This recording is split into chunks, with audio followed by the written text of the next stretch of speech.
안녕하세요. 안녕하세요. 들리시죠? 예. 제가 윤구병이고요. 참 못생겼죠? 어렸을 때는 더 못생겼었어요. 근데 이제 머리까지 이렇게 빡빡 깎고 있으니까 이상하게 여겨지실 분이 있을지 모르는데, 세월호가 침몰하고 나서 저도 이 단원고 학생들이 이렇게 많은 학생들이 죽은 데 책임이 있다. 왜냐면 이제 우리나라 교과서는 이 세상에서 제일 권위 있는 책이잖아요. 불경이나 성경이나 코란도 재해석의 여지가 있고 비판적으로 읽어낼 수 있는데 우리나라 교과서를 창조적으로 재해석하거나 비판적으로 읽어내면은 정답을 맞출 수 있어요, 없어요? 없죠. 근데 이제 이 교과서에서나 이제 시험 문제로 나오는 이제 정답이라는 건 하나밖에 없죠.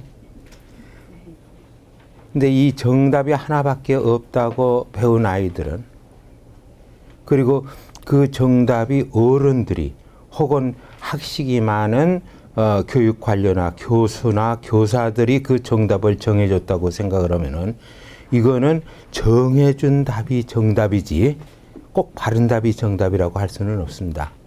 근데 이걸 바른 답이라고 여겨가지고 계속해서 말하자면은 하나뿐이 없는 정답을 받아들이다 보면은 나중에 어떻게 돼요? 배가 뒤집어지고 있는데도 선실에 가만히 있으세요.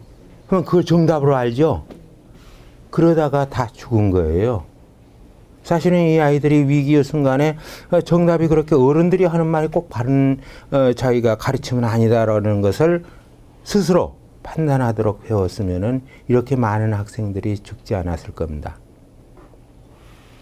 저는 15년 동안 대학 선생 노릇을 하느라고 또 정규직으로 15년이었어요.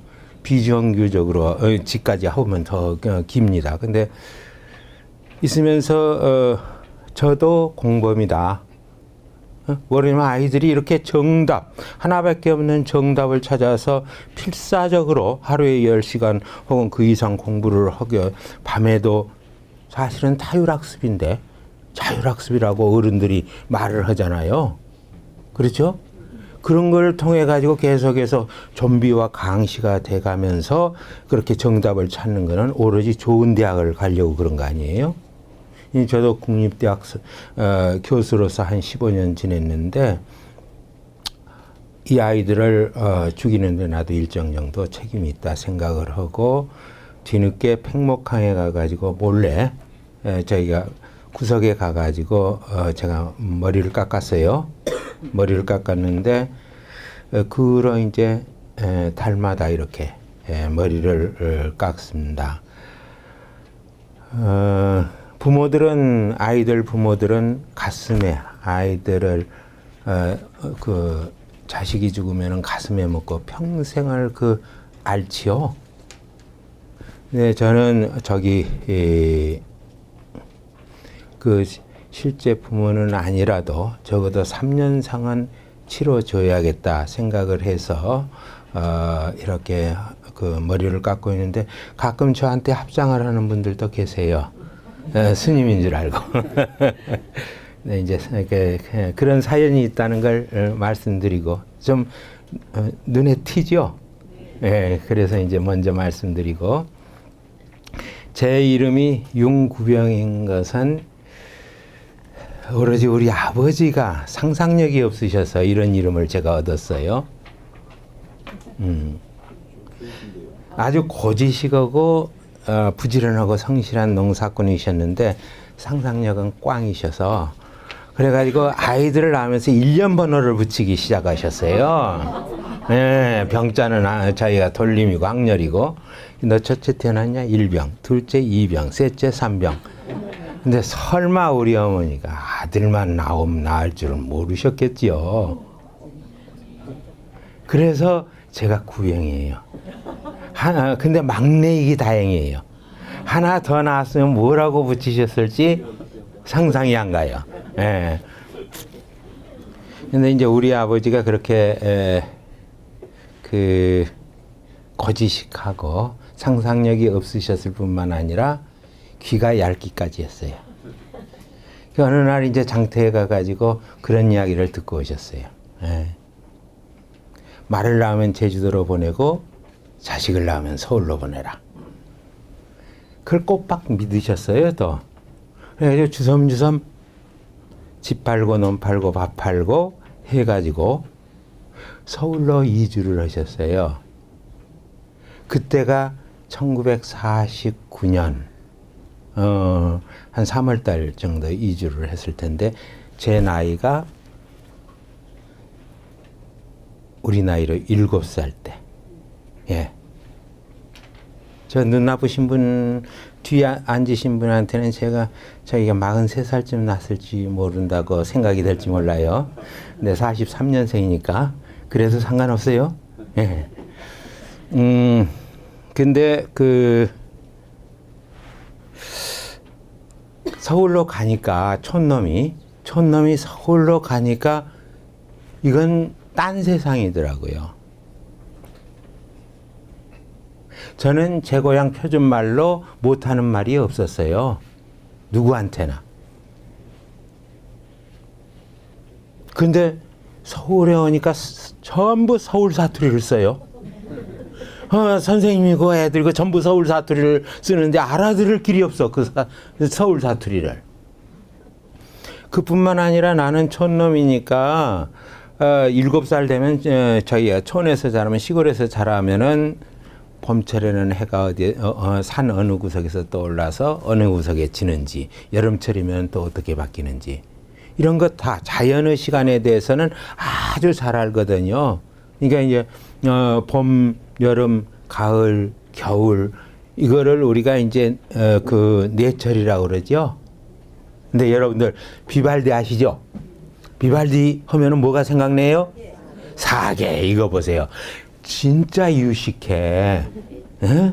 사계를 우리말로 하면 봄, 여름, 가을, 내철이지, 내철. 근데 내철이라고 하는 사람 없어. 사계라고 그래요. 그리고 아주 뿌듯해. 노래도 좋지만 아무튼 내가 이 이름을 사계로 기억하고 있는 것에 대해서 뿌듯해 해요. 근데 그게 뿌듯해 할 일이에요?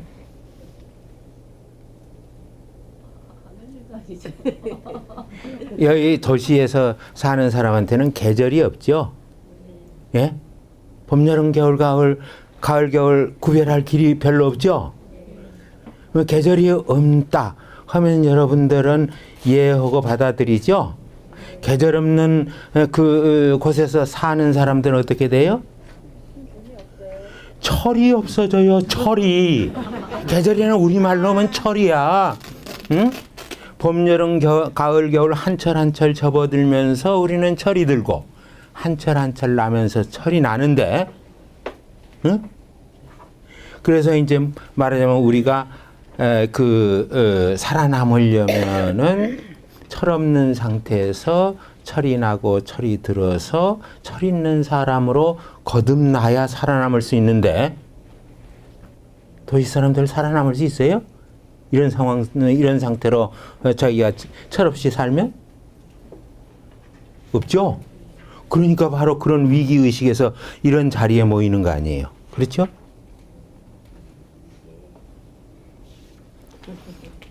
그래서 이제 우리는 계절이 있다, 계절이 없다, 계절이 든다, 계절이 난다 하면은 무슨 말인지 몰라요. 근데 우리말로 철이 있다, 철이 없다, 철이 든다, 철이 난다 하면은 딱 오죠. 무슨 말인지. 이렇게 우리말로 생각을 하고 우리말로 말을 주고받을 수 있어야 합니다. 책은 나무를 베어서 펄프를 만들어서 그 종이로 만드는 거죠. 근데 나무와 우리는 어떤 사이입니까? 예, 그렇죠. 우리는 저희 유식하게 말하고 교양 있게 말하면 상생관계라고 합니다.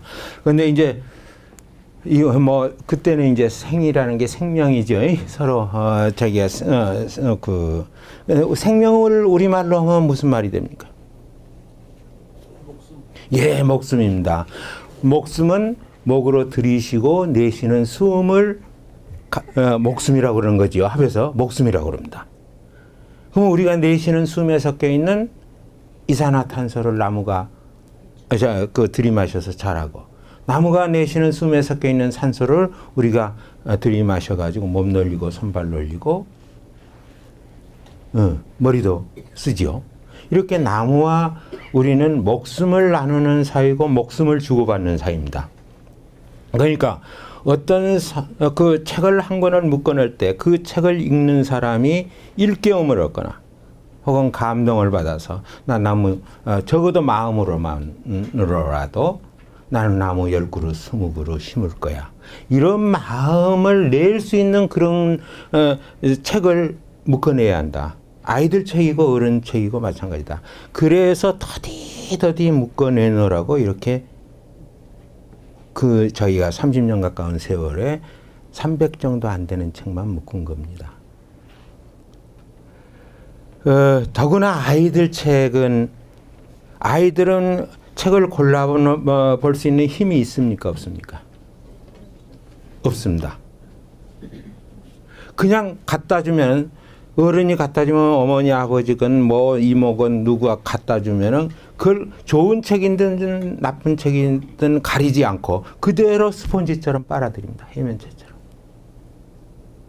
그러니까 아이들이 스스로, 어른들은 상관이 없습니다. 어른들은 스스로 골라서 볼 수 있는 힘이 있으니까, 그리고 자기 취향이 있고 그러기 때문에 어른 책은 신경을 덜 써도 되는데, 그것도 신경을 더 써야지요. 그러지만 덜 써도 상관없는데 아이들 책만은 아이들이 이렇게 스스로 좋은 것 나쁜 것을 가려볼 수 있는 힘이 아직 생기기 전이니까 최선을 다해서 가장 좋은 책을 만들어줘야 합니다.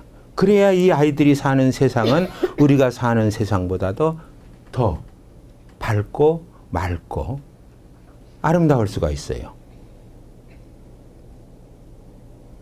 그래서 이따가 저는 이제 이게 나이가 나이인지라 인생 70 고래이라고 그러죠. 무슨 말이에요?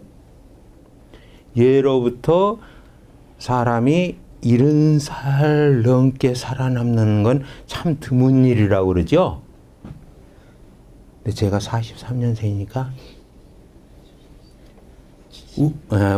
우리 나이로 73살이에요 지금. 그 설sem의 음력 그러면은 이 자리에서 이렇게 이야기를 하다가 숨을 스르르 거두어도 자연사예요. 물론 내려가다가 잘못해서 계단에 굴러 떨어져서 죽어도 자연사야. 교통사고만 나도 자연사고. 그렇기 때문에 이런 나이에 이르러 가지고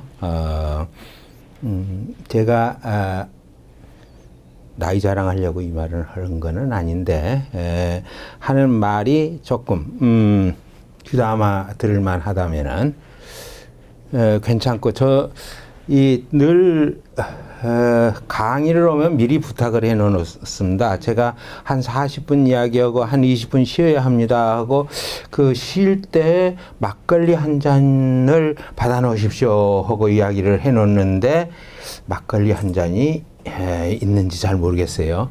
꼭 제가 저기 하면 10시에 시작해 가지고 하게 되면 이건 곡차가, 막걸리가 저한테 말하면 새참입니다.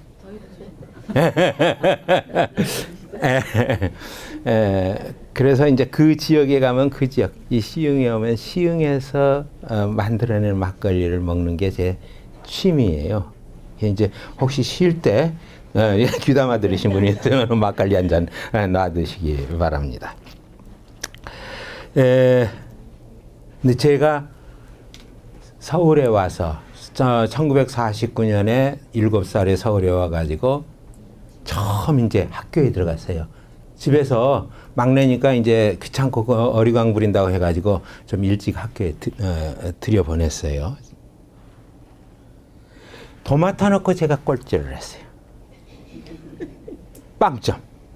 근데 여기 시계 없나요? 아, 저기 있네. 아, 저 시계는 좋아. 숫자만 읽으면 볼 수 있으니까.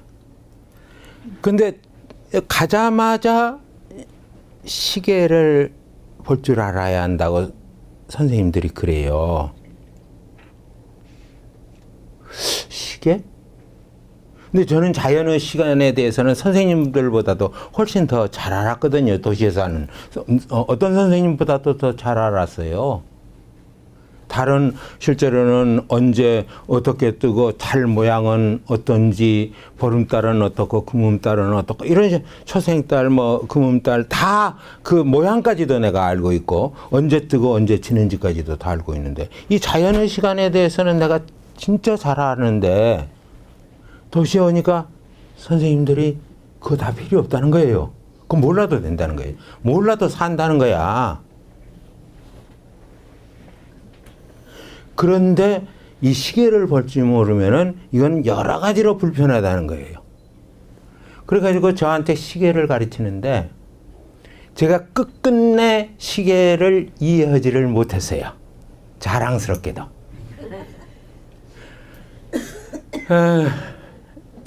저희가 여러 저희 어머니들 생각을 해보세요. 왜 작은 바늘이 일자에 가 있으면 1시고 큰 바늘이 일자에 가 있으면 5분이죠? 그걸 과학적으로 설명하실 수 있는 분 한번 손 들어보세요. 그냥 저한테 설명을 해보세요. 없어요. 이건 과학하고는 아무 상관이 없는 거야. 60진법도 아니고 12진법도 아니고 뭐 10진법도 아니고 개판 짬뽕이에요. 그런데 이걸 가지고 이해 못한다고 선생님이 걸핏하면은 손 내밀라고 그래서 차로 때리고 뭐 그렇지 않고 직접적으로 꿀밤도 저희가 주고. 그런데 그런 상황 속에서 공포 분위기 속에서 제가 더구나 서울 사투리로 저희가 알아듣지 못하는 말로만 하는 이 수업을 따라갈 수 있겠어요? 못 따라가세요. 빵점이야. 계속. 딱 두 번 빵점 안 맞은 기억이 있어요. 아주 생생해. 최고점이 35점. 그 다음에는 17점. 그 여기 어머니들 계시는데 아이가 그 빵점은 제쳐놓더라도 35점이나 17점짜리 시험지를 들고 오면 어떻게 반응이 어떻겠어요? 속상하죠? 예. 근데 우리 어머니는 속상해하지 않았어. 그냥 점수를 받아오니까 안고 궁둥이 두들기고 머리 쓰다듬고 야단났어. 우리 막둥이가 점수 받아왔다고. 근데 이제 그 35점하고 17점을 받았는데도 그랬는데 뭐냐면 우리 어머니가 까막눈이셨어요.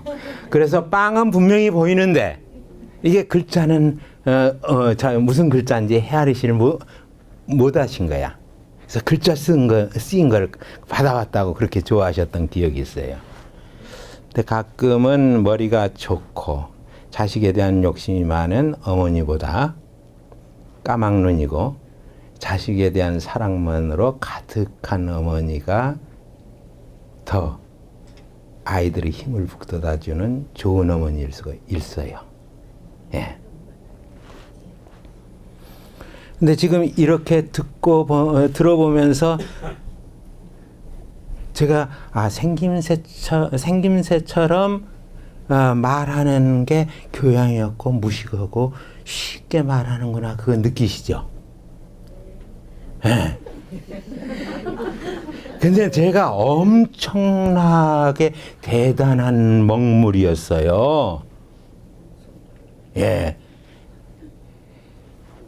제가 사실은 살아있는 말들, 현재 살아있는 말들, 뭐 스페인어, 뭐 독일어, 뭐 이렇게 불란서, 일본어, 중국어처럼 살아있는 말 10개를 배우는 것보다도 그 말 하나가 더 익히는데 어렵다는 라틴어, 히라버를 제가 익혔었던 사람이에요.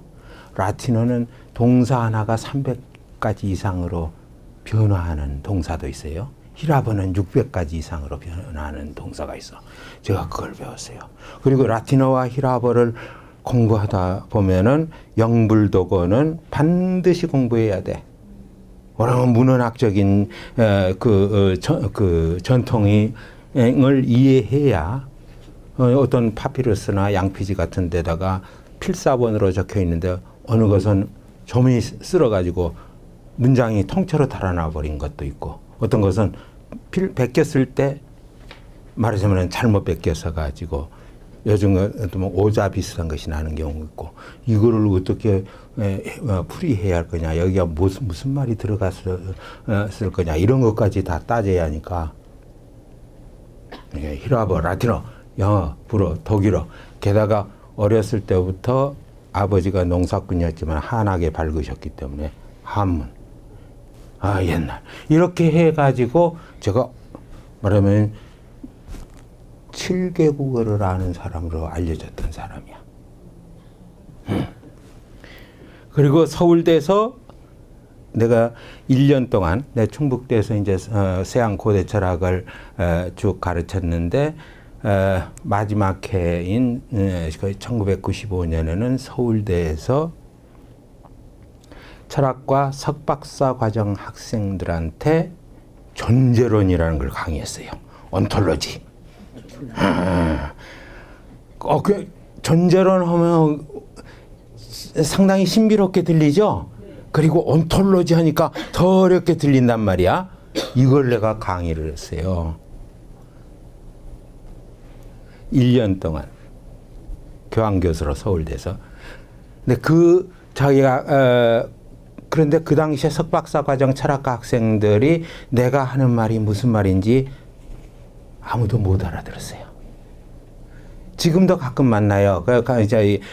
지금도 만나가지고 그 사람들은 왜 그러냐면 전부 대학 교수가 돼 있으니까 지금은 만나서 그때 알아들었느냐고 물어보면 못 알아들었대요. 지금은 알아듣겠느냐 했더니 못 알아듣겠대요. 근데 그게 바로 제가 철학을 다시 쓴다라는 책 머리에서 나왔습니다. 거기에 강의라고 하고 앞뒤 붙여가지고 책을 한 권 묶었는데 그게 2013년 벌써 재작년이네요. 재작년 가을에 상을 받았어요. 문화체육관광부에서 최우수 교양도서로 뽑혔어. 윤리학, 심리학, 철학 부분을 다 합해서 최우수 교양도서다. 나 이걸 교양도서로 뽑은 사람들은 정신 나간 사람들이라고 봐요. 이거 교양도서가 아니야. 중간에 있는 한 200쪽은 초강력 수면제예요. 건강에는 해롭지 않아요. 그래서 이제 만일에 잠 못 이루는 사람이 있으면 좀 값이 비싸지만 한 권쯤 구해볼 만해. 예? 그래서 밤에 머리맡에다 두고 중간쯤 아무 때나 펼쳐가지고 한 두세 쪽만 보면 여지없이 잠이 와요. 예. 근데 이렇게 교양이 있던 내가 왜 그러면 이렇게 교양 없는 모습으로 바뀌었느냐? 그 이야기를 좀 들려줄게요. 그 전에 1950년이 되니까 그래서 내가 빵점만 맞고 그렇게 서름을 당하던 한 해를 보내고 1950년이 되니까 무슨 일이 일어나요? 6.25. 6.25가 일어나면서 우리 아버지, 어머니가 자식 6을 잃어요. 세선 인민군에게 끌려가 가지고 죽고 세선 국방군에 끌려가서 죽어요. 2달 사이에 2달. 그러니까 이제 6.25가 나고 9.28 그 사이에 있는 2달 사이에 그렇게 이제 자식 6을 날려보내요. 그리고 나서 우리 어머니 아버지가 생각하길 이 도시는 사람이 잘할 수 있는 곳이 아니다. 머릿속에 이상한 생각이 들어가니까 부모도 형제도 몰라보고 서로 싸우다가 이렇게 떼죽음을 당하는구나. 이렇게 생각을 하고 일사후퇴에 다시 고향으로 돌아가자고 생각했어요. 근데 이때는 논도 없고 밭도 없고 집도 없고 피난민 신세로 이제 저희가 시골로 돌아오게 되는데 이 과정에서 제가 두 가지 깨우침을 얻었습니다.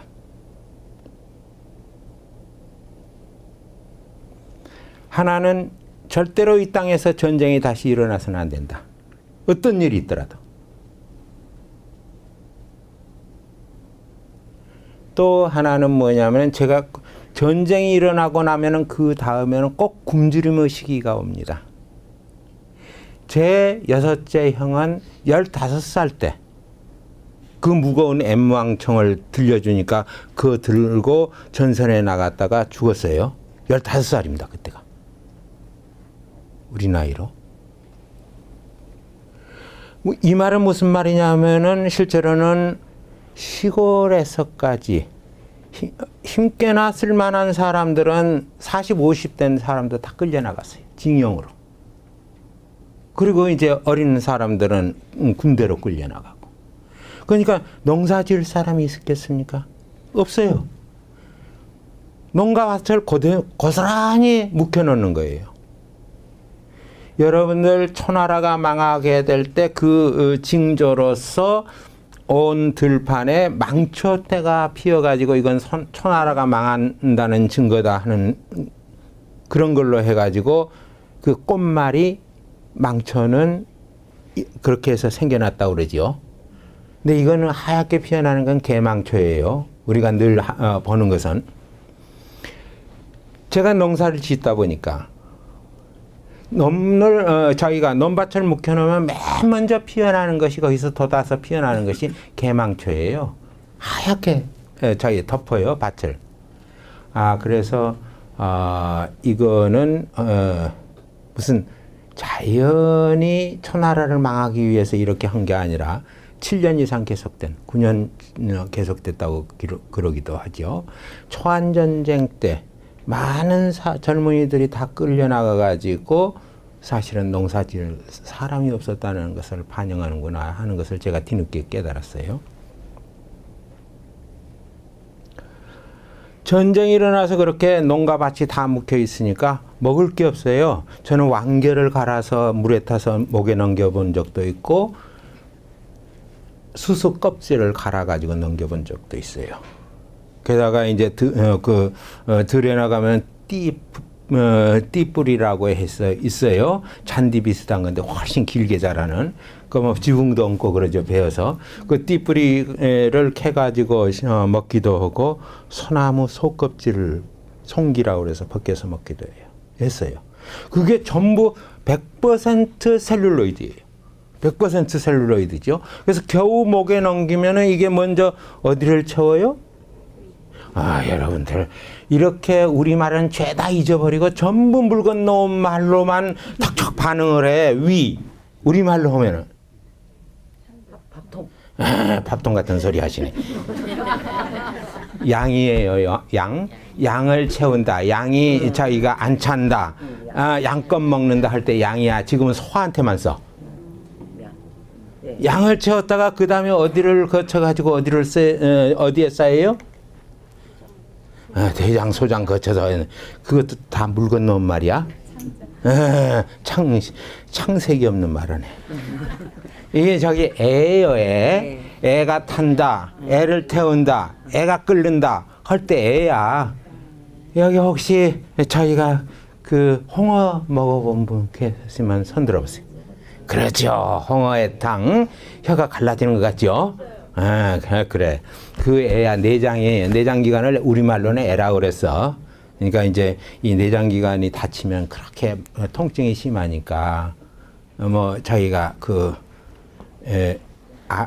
자식을 일찍이 잃고 그러면은 애가 끊어지는 것 같다고 그래. 자식을 잃는 그 슬픔이. 그러다가 그게 이제 똥구멍으로 밑에 위에 바로 위에 차곡차곡 쌓여요. 100% 셀룰로이드가. 우리가 말하는 애가 이제 물을 다 빨아가지고 딱딱한 주먹덩어리만한 것이 이제 거기 하는데 이거 못 내보내면 어떻게 돼요? 눈도 노래지고 살갗도 노래지는 그런 황달, 진행반 유시계. 그것도 중국에서 들어온, 물 건너 들어온 자야 그 의학용어죠. 우리는 그냥 똥떡 오른다고 그랬어. 똥떡 올라서 죽어. 그럼 똥떡 올라서 죽지 않으려면 어떻게 해야 돼요? 내보내야 돼. 내보내는데 똥구멍은 요만큼 작은데 주먹만한 것이 나오려면 어떻게 돼야 돼? 똥구멍이 찢어져야 돼. 그래서 저는 그것을 자기가 어렸을 때 제가 똥을 넣을 때 늘 가랭이 사이로 피가 흘렸던 기억이 있어요. 그래서 똥구멍이 찢어지게 가난하다는 말 있죠? 거기서 나온 말이야. 거기서 나온 말이야. 똥구멍이 찢어지게 가난하다는 말이 직유냐, 은유냐, 화유냐 하고 여기 저희 여러분들 자녀 시험지에 나오게 되면은 어디에다 동글뱅이 쳐야 한다고요? 지규에다가 동글뱅이를 쳐야 돼. 예. 반드시 지규에다 동글뱅이 치라고 그래요. 내 경험한 사람이 있어. 그래서 이제 첫 번째, 다시는 이 땅에 전쟁이 일어나서는 안 된다. 두 번째, 절대로 아이들이 굶주리는 세상이 와서는 안 된다. 전쟁하고 서로 싸우고 다투고 사이가 나빠지면 꼭 아이들이 굶주려. 사람은 혼자 살 수 없는 생명체예요.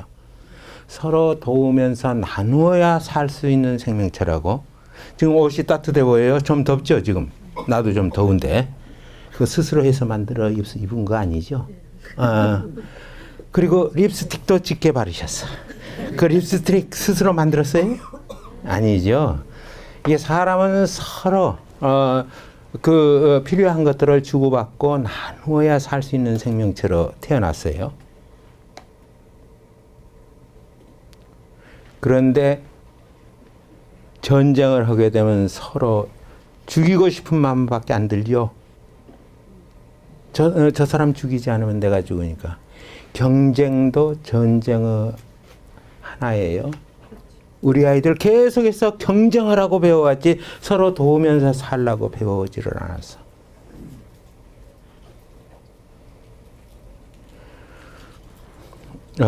조금 제가 이제 목도 껄끄러워지고 땀도 나는데 그러는데 좀 쉬고 이제 할 텐데 잠깐 보리책을 박 뒤에다 놨어요. 한번 살펴보세요. 여기서 어렸을 때요. 어머니가 애 터지게 누구야 불러도 못 듣고 동무들하고 실컷 놀아본 경험이 있는 분들 한번 손 들어보세요. 손 들어보세요. 예, 요 앞에서 찍을 걸 그랬어요. 전부 저희가 이가 하얗게 드러나 있어요. 갑자기 입이 귀에 걸리고 이가 하얗게 드러나는데 손 드는 순간 왜 그래요? 어렸을 때 그렇게 신나게 실컷 놀아본 것이 머리에 떠오르는 순간 행복해지죠? 자기도 모르게. 그래서 그렇게 활짝 웃게 되는 거죠.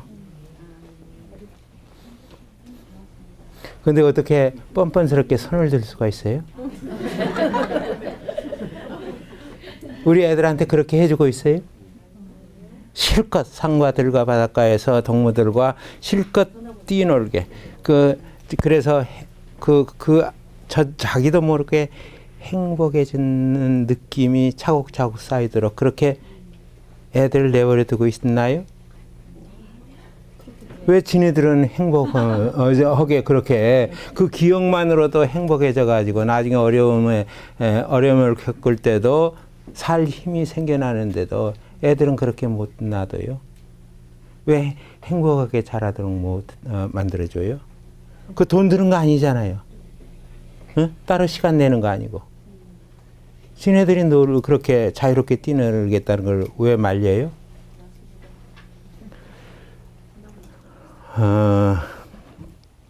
여기서 쑥 해본 사람 손 들어. 쑥 해본 사람. 예. 근데 쑥을 캐는데 이제 좀 봄철에 맨 먼저 올라오는 게 쑥이죠. 눈뚝바뚝에서 올라오는 게 쑥이에요.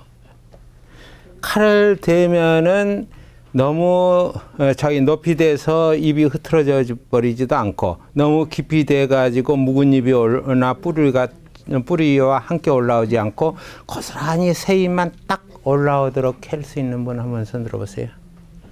진짜 촌년들이네. 진짜 촌년들이네. 내가 바로 변산공동체에서 유일하게 그렇게 캘 수 있는 사람이에요. 젊은 식구들은 못 캐. 근데 그래서 날 쑥 캐러 가자 하면 절대로 나를 안 따라와요. 혼나고 그 다음에 내가 캐는 양의 5분의 1밖에 못 캐니까 안 따라와. 내가 어머니한테 이걸 3년 동안, 그때는 농약, 제초제, 화학비료 일체 안 쓰던 때니까 눈뚝바뚝에 맨 먼저 이제 쑥이 올라오면은 그걸 어머니 따라다니면서 쑥을 캐요. 그럼 그걸 가지고 쑥버무리 해 먹으면은 고픈 배를 조금 가라앉힐 수 있으니까 말렸다가도 먹고 생쑥으로도 이제 저희가 먹고 그러는데, 내가 그때 어떤 모습이었느냐 하면은 눈이 10리나 들어가고 궁둥에도 살 한 점 안 붙어 있고 갈비는 앙상하게 드러나고 그런 모습이었어요. 그리고 이제 허천병이라는 걸 걸렸어요. 허천병이라는 게 뭐냐면 가상허기증이야. 명절 같은데 이제 떡조가리 같은 것들이 여기저기 생겨서 목구멍이 넘어오도록까지 잔뜩 먹는데도 배고픈 증세가 가시지를 않아. 이걸 가상허기증을 허천병이라고 그랬거든요. 내가 그걸 걸렸어. 근데 이제 이 막내, 그 귀염둥이 막내를 우리 어머니가 밥술이나 먹는 동네 집에 애 보는 모습으로 보내는 거예요. 근데 애한테는 허리가 없다고 그러죠. 그 상당히 성적인 코드가 있는 농담이에요. 애가 허리 쓸 일이 뭐가 있냐. 그래서 애들은 허리가 없다고 그래요. 애들한테 정말 허리가 없나요? 아니에요. 허리 있어요. 허리가 부러지는 것 같더라고요. 돌 전후애를 하루 종일 얻고 있는데 허리가 부러지는 것 같더라고. 며칠 못 견디고 울면서 왔어요. 돌아왔더니 이번엔 또 밥술이나 먹는 집에다가 꼴모슴으로 보내. 여러분들 꼴모슴 잘 모를 거예요. 이제 자기가 그 소나 송아지 꼴 베어주고 그 다음에 뭐 염소나 소 끌고 다니면서 이제 그 둑에다가 이제 그 못 박아 놓고 이제 이렇게 그렇게 해가지고 하는 심한 일은 안 시킨대. 아무튼 그렇게 가축 먹이를 마련하거나 가축과 같이 다니도록 만드는 그런 모습을 보냈는데 그때는 굉장히 섭섭했어. 그렇게 귀여워하는 막내를 이렇게 밖으로 내돌릴 수가 있는가 하고. 근데 나중에 생각해 보니까 집에다 놔두면은 10중 8구 굶어 죽기 쉬운데, 굶겨 죽이기 쉬운데 이렇게라도 하면은 밥술이나 먹는 집에 보내면은 보리밥끼니라도 얻어먹어가지고 살아날지 모른다 하고 보내신 거예요. 근데 그게 살아남았어요, 제가. 4년 동안 학교를 못 다녔어. 아예 안 보내려고. 그 낯 놓고 기억자도 모른다는 말 있죠? 근데 낯은 기억자 쓰라고 만들어낸 건 아니죠. 그거 보고. 아무튼 제가 그런 그 낯 놓고 기억자도 모르는 아이로 4년 동안을 보냈어요. 근데 저는 그걸 한 번도 부모를 원망하거나 내가 그거 잘못됐다고 생각을 해본 적이 없어요. 그런 그 4년 동안에 저는 산과 들과 바닷가를 마음껏 뛰어다니면서 놀았어. 그리고 내 삶의 시간을 내가 전부 하루하루 정해가지고 그 내가 정한 대로 내 삶의 시간을 통제하기 시작했어요. 요즘 아이들 자기 삶의 시간을 스스로 통제할 수 있게 어른들이 내버려둬요? 아니에요. 시간 단위로, 때로는 분 단위로 어른들이 다 시켜.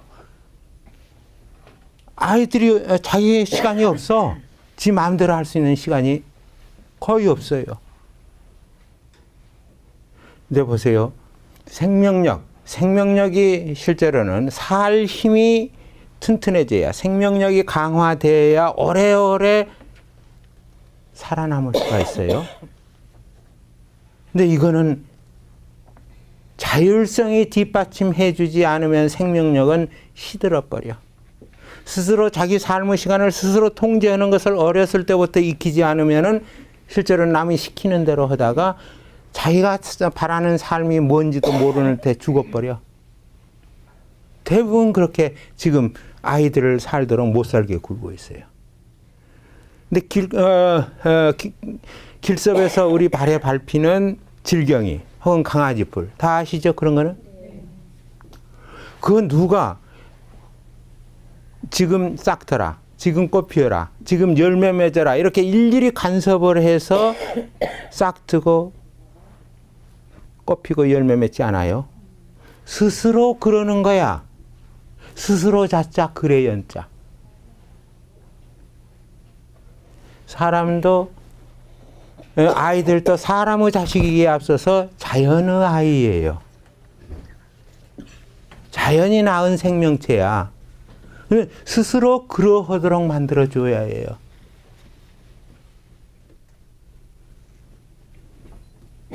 계속해서 간섭을 해가지고 실제로는 이렇게 살아라 저렇게 해라 이거 해라 저거 해라 하면은 말하자면 허수아비가 돼.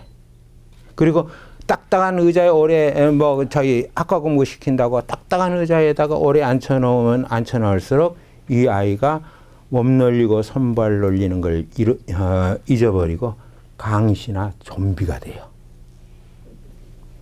근데 강시나 좀비는 살아남을 수가 없어. 교육의 가장 큰 목적은 딱 두 가지예요.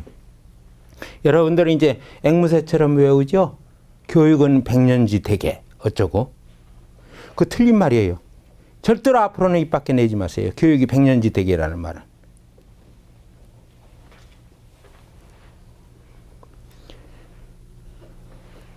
교육은 사람이 이 지구 위에 나타났을 때부터 오늘날까지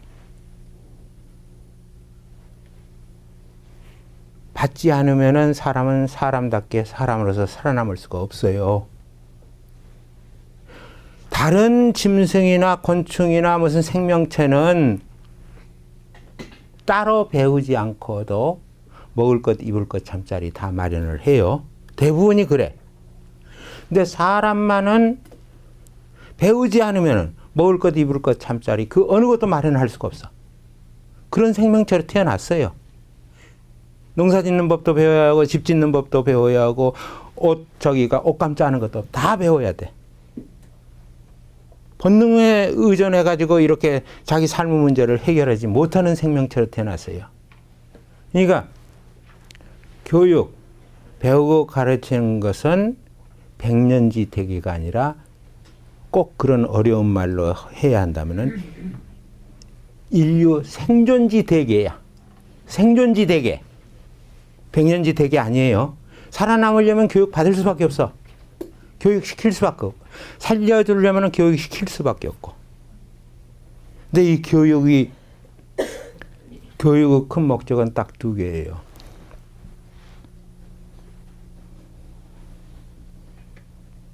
하나는 몸 놀리고 손발 놀려서 스스로 제 앞가림을 할 수 있는 힘을 길러주는 거야. 내가 이걸 한자로 개체 생존 유지의 능력을 배양함 이런 식으로 하면 여러분들은 열심히 베낄 거야. 그래 게다가 내가 한자로 쫙 이렇게 써놓으면 멋있어 보이겠죠. 근데 몸 놀리고 손발 놀려서 스스로 살 수 있는, 살아남을 수 있는 힘을 길러주는 것이 교육의 가장 큰 목적이에요. 근데 우리가 몸 놀리고 손발 놀린다는 말이 무슨 말이에요? 몸도 놀게 하고 손발도 놀게 한다는 말이에요. 그렇죠? 이렇게 어렸을 때부터 마음껏 손발도 놀리고 몸도 놀려가지고 자연과 더불어 자연 속에서 뒹굴고 노는 아이들은 나중에 어떻게 돼요? 열심히 손발 놀린다, 열심히 몸 놀린다는 말이 무슨 말이에요? 부지런히 일한다는 말이에요. 그러니까 어떤 상황에 부딪히든지 어렸을 때부터 실컷 놀아본 아이들은, 산과 들과 바닷가에서 놀아본 아이들은 어떤 상황에 부딪히든지 척척 그 부딪힌 문제들을 풀어내. 그러지 못한 애들은 시키는 대로 하면서 살 길을 찾는 수밖에 없어요. 스스로 자율적으로 살 길을 찾지를 못하면 그건 생명체가 아니야. 모든 생명체는, 자연을 이루고 있는 모든 생명체는 스스로 그러는 거예요. 간섭해서는 뭐 그렇게 되는 게 아니야. 교육의 궁극 목표가 하나가 그렇게 스스로 제 앞가림을 할 수 있는 힘을 길러주는 것이라면은, 또 하나의 목적은 뭐냐면은, 아까 사람들은 혼자서는 살아남을 수 없다고 그랬죠. 서로 주고받아야 한다고 그랬죠. 말도 주고받고 저 필요한 물건도 주고받아야 합니다. 그래서 또 하나의 목적은 뭐냐면은, 그래서 사람은 이렇게 모여서 사는 거예요. 서로 도우면서 살 수 있는 힘을 길러주는 것이 교육의 또 하나의 목적이에요. 근데 근대 이후로 서양에서나 우리나라에서나 이 몸 놀리고 손발 놀려서 스스로 제 앞가림을 할 수 있는 힘을 길러주는 교육이 있었느냐? 그리고 서로 도우면서 살아남을 수 있는 교육을 여러분들이 받아왔느냐? 내가 시킨 적이 있냐? 나도 그런 교육을 받았느냐? 기억이 없어요. 우리는 교육을 받은 게 아니야. 살아남을 수 있는 힘을 기르는 데서는 꽝인 세계에서 지금 살고 있어요. 여러분들이 도시텃밭 가꾸고 이렇게 한다는 것은 이런 거 가지고는 살아남기 힘들다. 우리 세대는 어찌어찌해서 살아남을 쓸지 모르지만 우리 자식들은 이대로 놔두면 실제로는 제대로 살 길이 없다는 걸 자기도 모르게 의식하고 있는 거예요. 우리나라 식량 자급률 20% 남짓이에요. 잡곡 자급률은 5% 남짓이에요. 더구나 우리가 늘 먹는 밀가루는 10년이 지나도 썩지 않는 밀가루가 들어오지 않으면은 밀가루를 구경할 수 없을 정도로 자급률이 0.02%예요. 밀가루 자급률은. 만일에 식량이 무기화가 된다. 그러면, 그리고 외국에서 식량을 무기화 삼은 강대국들이 식량을 저희가 무기 삼아 가지고 거래를 하려고 한다. 니네들 우리 말 들을래? 굶을래? 굶어 죽을래? 그러면 자기는 굶을 수 있어요. 석 달 정도 굶어도 안 죽는 사람도 있어. 그렇지만 처자식 어떻게 굶겨? 노부모 어떻게 굶겨? 사흘 굶어서 나무집 담 안 넘는 사람은 없다는 속담이 있어요. 식량이 무기화될 때 우리나라에는 실제로는 자주 독립국가니 무슨 뭐 자주국방이 이런 거 아무것도 유지할 수가 없어요. 그런데 지금 노인들, 나는 아직 젊은 사람이야, 시골에서. 노인정에도 못 가요. 내가 거기 가려면 이 젊은 것이 와 반머리 엎드려 있어야지 하고 눈총을 주기 때문에 노인정에도 못 가. 내 나이가 70이 넘었는데도. 시골에서 농사 짓고 반머리 엎드려 있는 분 19 이상이 전부 80 먹은 노인들이야. 80 넘은 노인들이야. 이분들 점점 노동력 해가 다르게 없어져 가요. 그럼 어떻게 될 거냐? 우리 아이들이 제대로 살아남으려면은 우리 아이들 가운데 절반 이상이 어쩔 수 없이 시골로 들어갈 수밖에 없어요.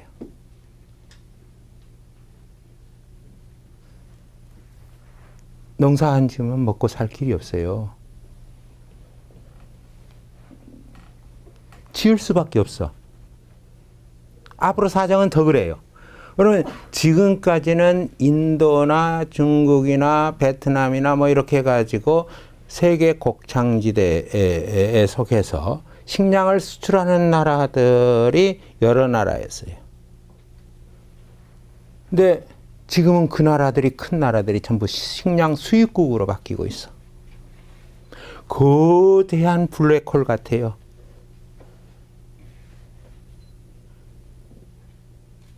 앞으로 5년, 10년 이후에 식량 대란이 반드시 일어날 텐데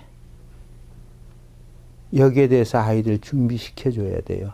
근데 맨날 머리만 굴리도록 해가지고 강시나 좀비만 들어가지고 이 아이들이 시골에 가가지고 막상 뭐 자기가 바라지 않던 가서 농사를 지어야 할 때 이 아이들이 어떻게 제대로 손발 놀리고 몸 놀릴 수 있겠어요? 없어요. 그러니까 제가 늘 아이들이 놀아야 나라가 산다고 부르짖는 것은 바로 이 때문에 그래요.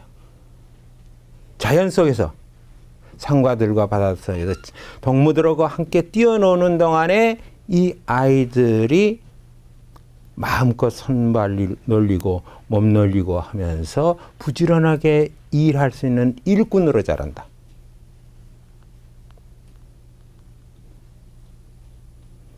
앞으로 머리만 써가지고는 살아남을 길이 없어요. 이 머리가 실제로는 어느 정도로 쓸모가 없느냐 하면은 못을 박을 수도 없어요.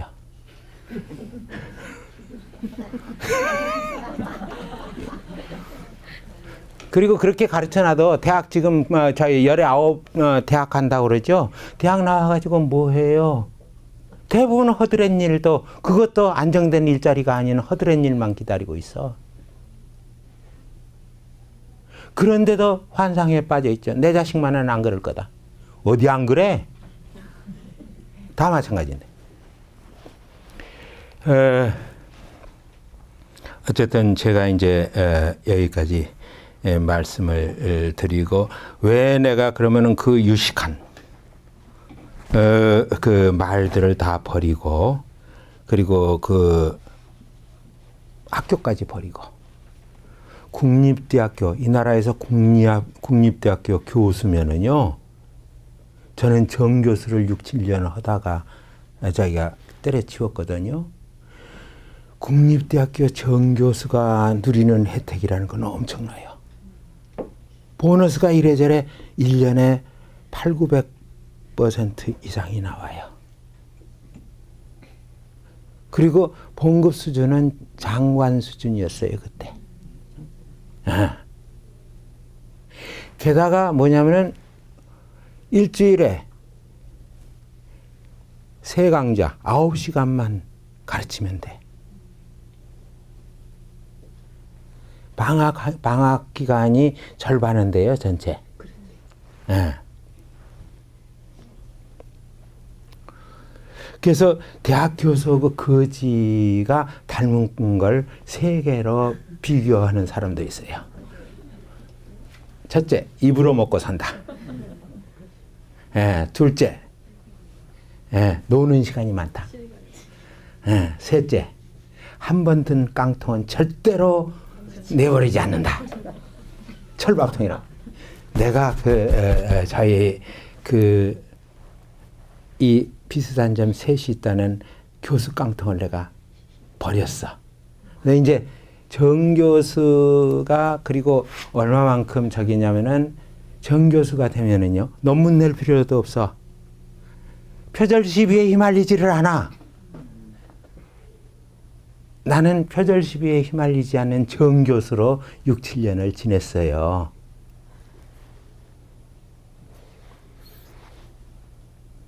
근데 이제 이게 행복하지를 않아.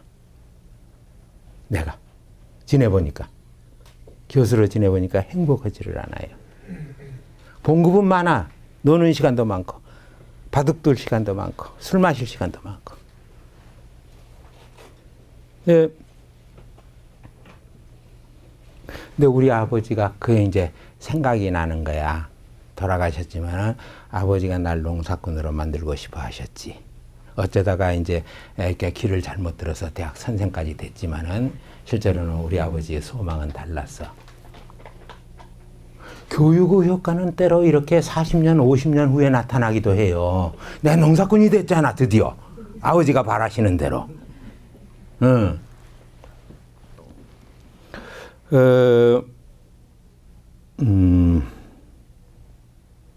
제가 농사를 지으러 가겠다고 한 거는, 그래요. 제 얼굴이 가만히 보세요. 똥푸다 온 사람 같죠?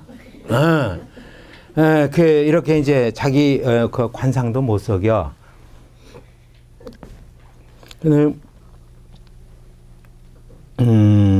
아이들이 저마다 가슴에 절실한 질문이 있어요.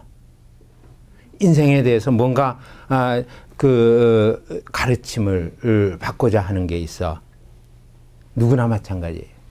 아이들이 그거를 나한테 물으면은 내가 거기에 대해서 대답을 해줘야 하는데 대답해 줄 길이 있느냐 하면은 없다는 것이 느껴지고. 그다음에 아이들이 절실한 거를 물으려고 하지도 않아요. 벌써 중학교 2, 3학년만 돼버리면은 그 교실에서 자기 개인에 관련된 질문은 절대로 하지 않아. 그럼 개인에 대해서 자기로서는 꼭 필요해서 궁금해서 묻는 건데 질문을 하게 되면 옆에 꼭 똑똑이들이 2, 3명 있어요. 우리 진도 나가요. 그래. 그러면 꼼짝도 못해. 입도 방금 못하게 돼. 우리 진도 나가야 한다는데 무슨 질문을 해요. 근데 대학교에 와서도 그 버릇이 그대로 남아있어요. 그냥 절실한 질문을 안 해. 주위에 눈치가 보여가지고. 그리고 말하자면 멍청한 질문만 해. 이를테면 소크라테스가 몇 년에 태어나서 몇 년에 죽었습니까? 인터넷 뒤져보면 당장 나오거든. 그걸 그 소중한 수업 시간에 그따위 질문이나 하고 있어야 되겠느냐고요. 우리 변상공동체에서 이제 아이들, 지금, 저기에서 나온 책들, 보리출판사에서 나오는 책들, 팔면은 거기에서 이제 재정적인 여유가 생기게 되면은 변상공동체 아이들한테 무상교육을 합니다. 우리가 농사지어서 아이들, 지금 중고등학교가 이제 30명, 초등학교 학생들 전부 무상교육을 하는데, 기숙사비도 안 받고, 학비도 안 받아요. 근데 그 아이들은 어떤 아이들이냐면은 전국 각지에서 학교에서 떨려 나오고, 떨려 나가지고 오갈 길이 없고, 부모가 가난해가지고, 말하자면 뒷받침을, 대안학교 비싸죠, 학비. 뒷받침할 길이 없으니까 여기저기 알아보고 해가지고 우리 변상공동체 와가지고 이제 배워요. 학과 공부는 2시간, 3시간밖에 안 가르쳐. 월요일부터 금요일까지. 나머지는 전부 목공이라든지 도자기 저기가 빚는 거라든지 천연 염색이라든지 텃밭 가꾸기, 산과들과 바닷가에 오면서 이제 실제로는 그 살림 익히기 이런 것들을 해요. 애들 무척 행복해. 좋아해요. 내가 초기에 이제 보리출판사를 꾸리는데, 관여를 했기 때문에, 컬핏하면 내가 가서 돈 내놔 그래요. 염색실 지을 거야. 목공실 지을 거야. 그 다음에 도자기 가마 만들 거야. 해가지고 돈 내놓으라고 그래. 뜯어가. 근데 이제, 말하자면은, 서점들, 동네 책방들이 다 문을 닫았잖아요. 어린이 전문 서점이고 뭐고 다 문을 닫았어. 왜냐면 도서점까지가 그동안 무너져 버렸기 때문에 책방을 내 가지고 그걸로 운영해서 먹고 살 길이 없어져 버린 거예요. 다 없어져 버렸어. 그리고 나서는 어떤 현상이 일어나냐면은 온라인 서점에서 이제 말하자면은 책을 주문해 보이는데 현상적으로 보면은 싸게 우리가 구입을 해요. 근데 내용을 살펴보면은 나도 책을 꽤 좋아해서 한 달에 한 연화무관 이상씩을 구입해서 보게 되는데 서평을 비교적 여러 것을 종합해서 보면서 봐요. 그래도 내가 마을에 서점이 있었다면은, 책방이 있었다면 가서 봤다면은, 직접 보고 구입을 했다면은 열 권 가운데서 2권만 내가 골랐을 텐데 나머지는 안 골랐을 텐데 이런 후회가 되는 경우가 굉장히 많아요. 낭비가 되는 거야. 겉으로는 싸게 사는 것처럼 보이지만은 자기가 직접 보고 구입을 하지 않으니까 낭비가 되는 거예요. 게다가 큰 서점들의 경우에 어떠냐면은 서평단을 따로 말하자면은 자기네들이 돈 주고 사서 구성하기도 해요. 어느 책마다 좋은 기절이 서너 기절은 있어. 그걸 딱 내세워가지고 이 책 좋습니다 하고 해가지고 여기저기 서평을 띄워 좋은 책이라고. 그 책을 고를 수밖에 없어요. 지금 도서정가제가 완전하지는 않지만 다시 정착되기 시작을 해서 나는 곧 4, 5년 안에 이제 동네 서점들이 다시 나타나리라고 봐요. 그러면 우리가 훨씬 더 낭비를 적게 하고 책을 사볼 수 있을 텐데. 어쨌든 근데 이렇게 아이들을 우리는 책을 도서관에 좋은 책들은 굉장히 많은 모범적인 도서관이에요. 우리 변산공동체 학교 도서관이. 근데 이를테면 우리가 역사 수업을 할 때 교과서 안 써요. 모든 수업에 교과서가 없어, 우리는. 우리 나름으로 이제 수업을 따로 저희가 하지. 우리 식구들 가운데서 이제 선생은 농사 지으면서 선생을 해 아이들을 가르쳐요. 근데 학력이 꽤 높아. 농사 지으러 온 사람들이, 도시에서 온 사람들이 많은데. 뭐 거기에는 사학 전공한 사람도 있고 철학 전공한 사람도 있고 여러 가지 이제 수학 전공한 사람도 있고 여러 음악 전공한 사람도 있고 여러 사람이 있는데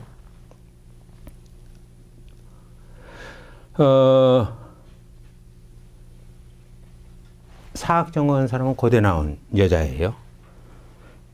애들 좀 이제 가르쳤으면 좋은데 자꾸 가르쳐 달라고 그러니까 그리고 이제 애들을 우리 공동체에 보내는 사람들이 있으니까 가르쳐야겠다 했더니 처음에는 못하겠다고 그러다가 꼭 가르치면 내가 하고 싶은 대로 가르쳐도 되느냐고 물어요. 내가 그 역사에 대해서 예를 듭니다. 그래도 상관없다. 했더니 이 친구가 이제 그 식량의 역사.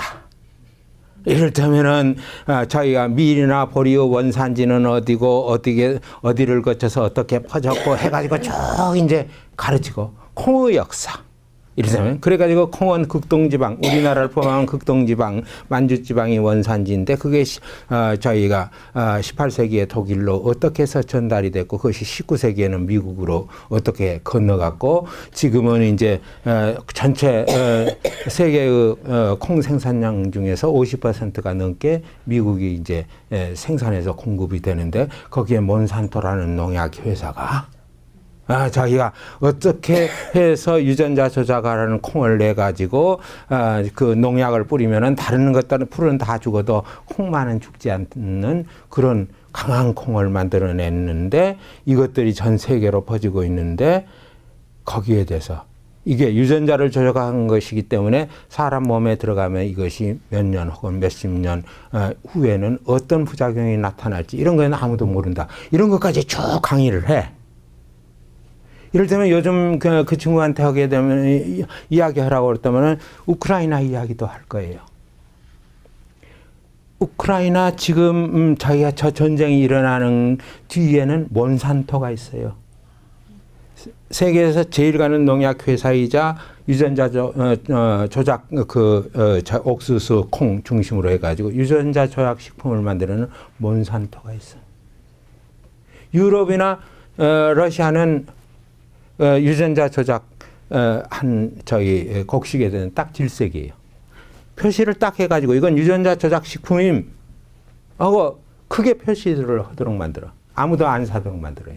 그리고 이게 실제로는 검증되지 않는 음식물, 건강에 해로운지 검증되지 않는 음식물이라는 걸 계속해서 선전을 해내. 발붙일 곳이 없어요. 근데 우크라이나는 곡창지대예요. 세계적으로 유명한 넓은 곡창지대예요.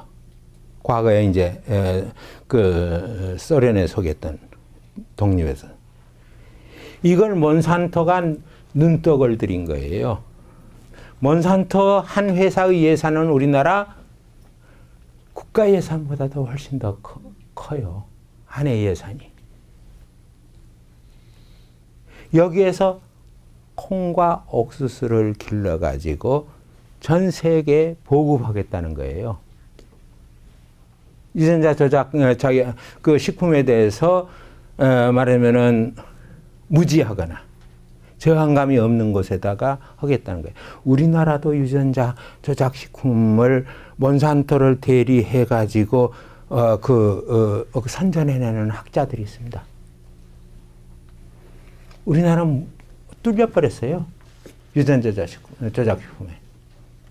근데 이게 그래서 몬산토가 지금 뭐냐면 우크라이나 저기한테 정부에 접근을 해가지고 오렌지 혁명이라는 혁명 자금을 대고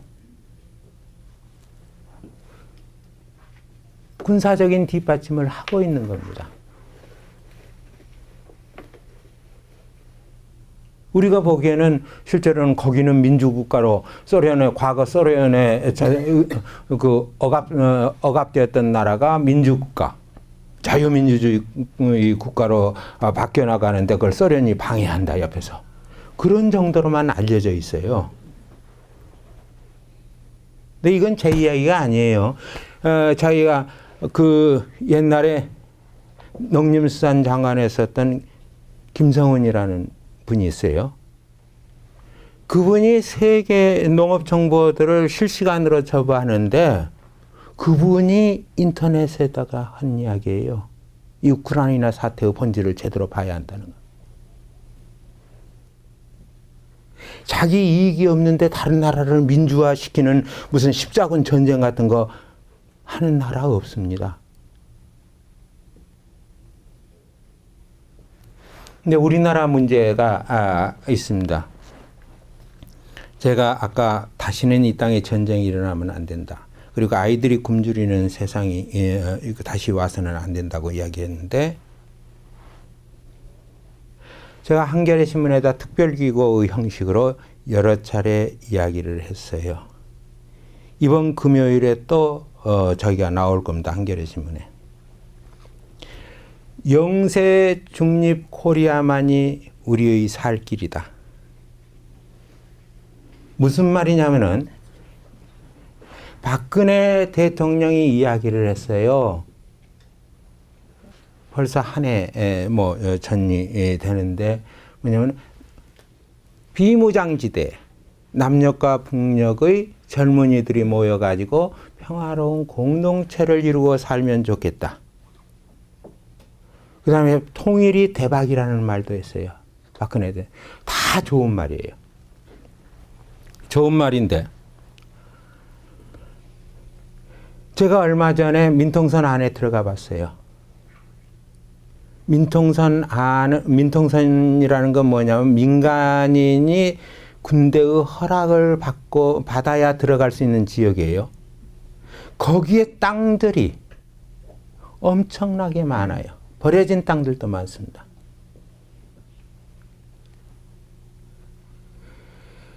근데 저기 민통선 안에 들어가 보니까 여기 연천군 경우만 하더라도 처음에는 15만 평이 버려진 땅이라고 그래요. 가봤더니 25만 평이야. 수자원공사에서 말하자면은 거기 한탄강 임진강 댐을 막으면서 땅을 수용을 한 거예요. 먼저 임자가 있었던 땅들을 전부 수용을 했는데 그 가운데는 100년이 지나도 큰 물이 치지 않으면은 말하자면은 그 농토에 물에 잠길 염려가 없는 농토가 한 25만 평 돼요.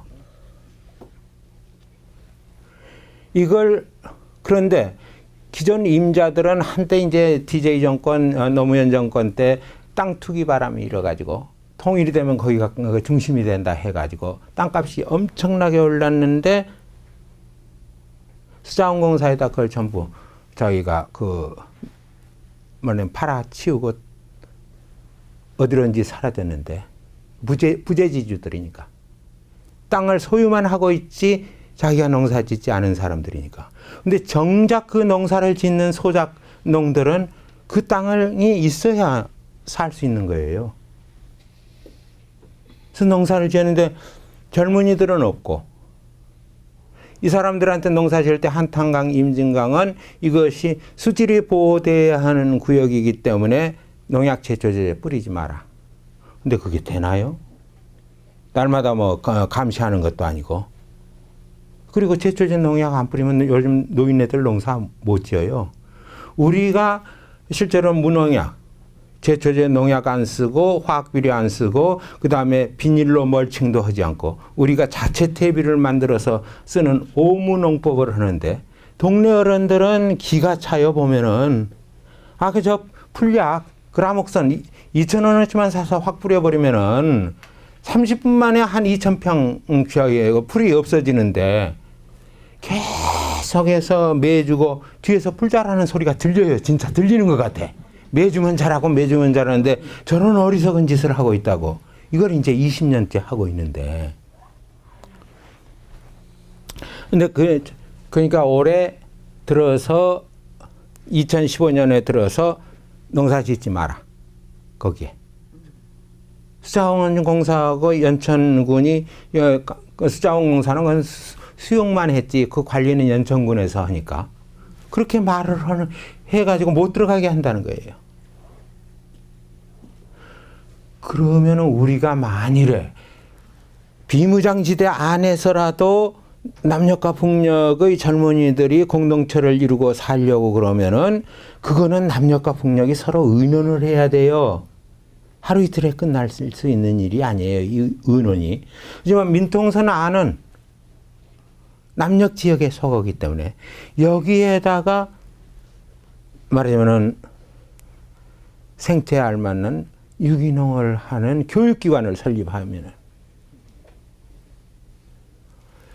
소유권은 국가에 있으니까 경작권만 주마. 한 20년이면 20년 경작권을 주되 그 대신에 유기농으로만 생태에 알맞는 유기농으로 농사 지어라. 그럼 거기에서 유기농으로 농사 짓는 평화마을이 생겨날 수 있어요. 그게 믿었지 않다면은 우선 교육공간으로 유기농으로 농사 지을 수 있는 사람들을 모여서 그 사람들을 교육시킬 수 있는 교육공간으로 써도 돼요. 그래서 제가 거길 찾아갔어요. 그래서 다른 사람을 시켜가지고 이런 길이 있는데 한번 그 길을 찾을 수 있는지 알아보라 했는데 연천군에서 말을 안 들어요. 군수가 그건 자기 표하고는 상관이 없는 짓이야. 생각을 해보니까. 자기 표를 얻는데 도움이 별로 안 돼. 그냥 아는 척도 안 해. 그 땅에서 건강한 농산물을 생산해가지고 많은 사람이 먹을 수 있다면 이게 얼마나 중요한 일입니까? 그리고 거기에 민통선 안에 평화마을이 들어서게 되면 곧 이어서 실제로는 비무장지대, 남녘과 북녘 젊은이들이 와서 살 수 있는 징검다리가 될 수 있는데도 안 해. 나는 박근혜 대통령한테 그 이에 직접 글에다가 썼어요. 참 자기가 좋은 생각이다. 다만 비무장지대의 범위를 넓히자. 한반도 전체가 비무장지대화 되도록 하자. 그리고 조선반도 전체가 세계 평화공원으로 바뀔 수 있는 길을 찾자. 그러려면 어떻게 해야 돼요? 중립국. 스위스도 영세 중립을 선언을 해가지고 몇백 년 동안 지금 평화롭게 살아오고, 오스트리아도 실제로는 2차 대전 끝나고 난 뒤에 중립을 선언을 하고 그렇게 해가지고 보장을 받고, 코스타리카는 벌써 1948년에 거기는 군대를 없애버렸어요. 아예. 그래가지고 지금은 세계에서 가장 생태적인 나라로 널리 알려져 있고 많은 관광객들이 가는데 우리나라도 마찬가지다. 이거 중국, 일본, 러시아, 미국 다 사나운 짐승들이다. 우리가 실제로는 무장을 해가지고 이 사나운 짐승들 가운데 어느 나라하고도 싸워서 이길 수가 없다. 통일이 돼도 마찬가지다. 이 짐승 같은 나라, 우리나라를 계속 탐내서 수천 년 동안 중국은 우리나라를 이제 말하자면은 짓밟기도 하고 자기 세력권 안에 놓아두기도 하고, 일본은 직접 36년을 우리 식민화하기도 하고, 미국도 지금 군사를 이 땅에다가 주둔시켜가지고 군사 식민화하고 있고, 러시아도 실제로는 6.25 때 소련 점령군을 보내가지고 실제로는 남과 북이 이렇게 이념적으로 갈라서서 서로 싸워서 죽고 죽이게 만드는데 한 몫을 했고, 이 나라들 우리가 통일되면 적으로 돌려서 싸워야 할 나라들은 이 침략 성향을 가진 이 강대국들인데 우리가 그 사람들하고 싸워가지고 이길 수 있느냐? 없다. 그럼 어떻게 해야 하냐? 교린을 해야 한다. 4대는 안 해도 좋지만은 물론 이제 자리가 높아지고 힘이 세지면 세질수록 위에 있는 사람들은 전쟁왕으로 바뀔 수밖에 없어요. 권력자들은. 오바마도 마찬가지고 시진핑도 마찬가지고 푸틴도 마찬가지고 아베도 마찬가지입니다. 이 전쟁왕들이야. 근데 나머지 사람들, 평화를 사랑하는 사람들이 대부분이에요. 그러니까 말하면 미국의 지금 90이 가까운 나이인데도 계속해서 전쟁을 반대하고 미국의 전쟁 정책에 대해서 비판을 하고 있는 노암 촘스키 같은 사람.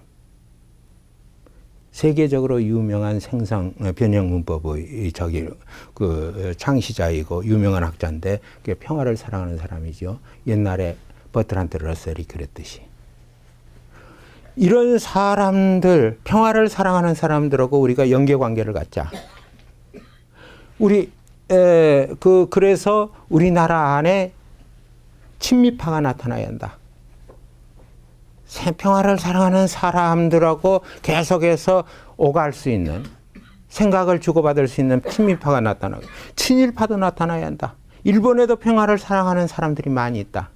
그리고 친러파, 친중파 다 나타나서 그 사람끼리 서로 어울러서 나는 친중파니까 친미파 싫어. 나는 친러파니까 친일파 싫어. 이런 게 아니라 평화를 사랑하는 사람들끼리 모여가지고 압박을 하자. 전쟁광들한테. 이 땅에서 다시 전쟁 일으키지 못하도록. 그리고 우리가 무기를 다 남녘이나 북녘이나 손에서 놓고 그야말로 한반도 전체를 세계 비무장지대화. 그리고 비무장지대하고 세계 평화공헌화를 하자. 그러면 우리나라는 물질 자원의 측면에서는 굉장히 가난한 나라이지만 생명 자원의 측면에서는 세계에서 가장 넉넉한 나라다. 삼면이 바다이고 제주 해협이 있고 그 다음에 서해 바다는 큰 만으로 돼 있어 가지고 그 물결이 잔잔하고 개펄이 많기 때문에 거기 많은 물고기들이 알을 낳으러 온다. 세계적인 물고기 산란지. 남해안, 서해안 바다 물고기만 하더라도 우리 큰 자원이고 산지가 제대로 이용되면 70%가 우리나라 산지인데 이 산살림을 제대로 꾸려내게 되면은 스웨덴이나 노르웨이를 내가 가봤지만 그보다도 훨씬 더 많은 나무들을 소중하게 이용을 해가지고 넉넉하게 살 수 있다. 게다가 전통적으로 우리는 오랜 세월 동안 자급농을 해왔는데 평야지대로 따지면 우리나라가 세계 인구 밀도에서 가장 인구 밀도가 높은 나라입니다. 왜 높을까요? 땅이 비옥해서 조그만 땅에서도 많은 사람들이 먹고 살 것이 나기 때문에 그러는 거예요. 생명자원의 측면에서 보면 우리나라는 어느 나라에도 부럽지 않은 나라다. 남북이 통일만 되면 그리고 너무 아름다운 것이기 때문에 세계 평화기구들이 너도 나도 한반도에 들어서겠다고 손을 내밀 거다. 스위스와 오스트리아, 코스타리카가 그렇게 평화기구가 세계 평화기구가 많이 들어선 것들은 거기에 전쟁의 위협이었기 때문에 그렇습니다. 우리도 전쟁의 위협만 사라지게 되면은 실제로는 세계 평화기구가 곳곳에 들어갈 것이고 그것이 또 전쟁을 없애는 방파제 노릇을 하기도 합니다. 우리 아이들은 우리가 이렇게 사는 이 분단된 나라에서 사는 이런 말하자면은 불행을 대물림 받지 않도록 해야 한다. 그래서 평화를 지키는 살림, 산살림, 들살림, 바닷살림. 이 우리가 땀 흘려 일하고 몸 놀리고 손발 놀려서 일하는 작업은 그러다 보면은 무기를 들 틈이 없어요. 대장간에 가는 사람 딱 두 종류입니다. 하나는 삽, 낫, 호미 같은 거, 괭이 같은 농기구를 가서 별로 달라고 가는 사람이 있고 또 하나의 종류는 칼이나 창 이런 걸 별로 달라고 가는 사람이에요. 다릅니다. 종류가.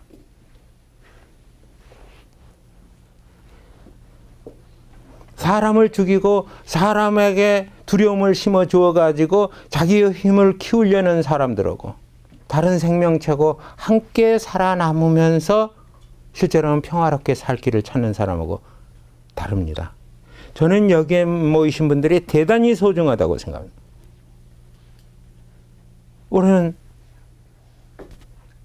농사지어서 아주 좁고 실제로 그 거친 땅이라도 도시의 땅이라는 것이 오염된 곳이 많기 때문에 그런 곳에라도 어떻든 농작물을 길러가지고 함께 살 길을 찾는 분들 아니에요? 그런 길을 찾자는 분들 아니에요?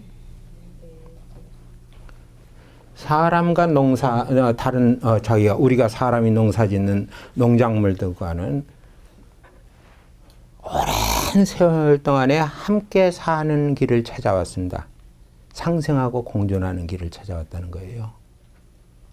사람 손을 탄 곡식이나 채소의 씨앗은 그냥 자연에서 자라는 그 다른 풀씨에 견주어서 약합니다. 사람 손이 탔기 때문에. 그래서 씨 뿌릴 때 제대로 골라가지고 씨 뿌려줘야 하고 김 멜 때 제대로 김 매줘야 하고 거둘 때 제대로 거둬줘야 합니다. 그러지 않으면 다른 풀에 치여가지고 살 길이 없어요. 변화, 보리, 밀, 상추, 배추, 무, 이 씨앗들 자연 상태에서는 살아남을 길이 없어요. 사람과 오랫동안 함께 해왔기 때문에 아직까지 그 종자가 유지되고 있는 거예요. 그러니까 해마다 이태만 묵혀도 2년만 묵혀도 발화율이라고 그러죠. 싹 트는 율이 현저히 떨어져 버려요. 해마다 그러니까 심어서 거두고 그 중에서 알갱이가 튼튼한 것을 따로 간직해 가지고 이듬해 뿌려주고 그렇게 해서 변화, 보리나 밀이나 무, 배추는 자기 생명을 유지해 나가는 거고 사람은 거기에서 일부를 말하자면은 저희 먹이로 삼아 가지고 살아남는 거고 참새나 들쥐도 마찬가지. 이런 식으로 서로 알게 모르게 사는 걸 도와주고 살 수 있게 하는 이거를 하다 보면은 자기도 모르게 마음에 평화가 싹 트게 되고 전쟁에 대해서 이건 있어서는 안 된다는 생각을 갖게 됩니다. 저는 여기에서 여러분들이 평화의 전사가 되어주기를 바라요. 오후에 다시 만나서 이야기합시다.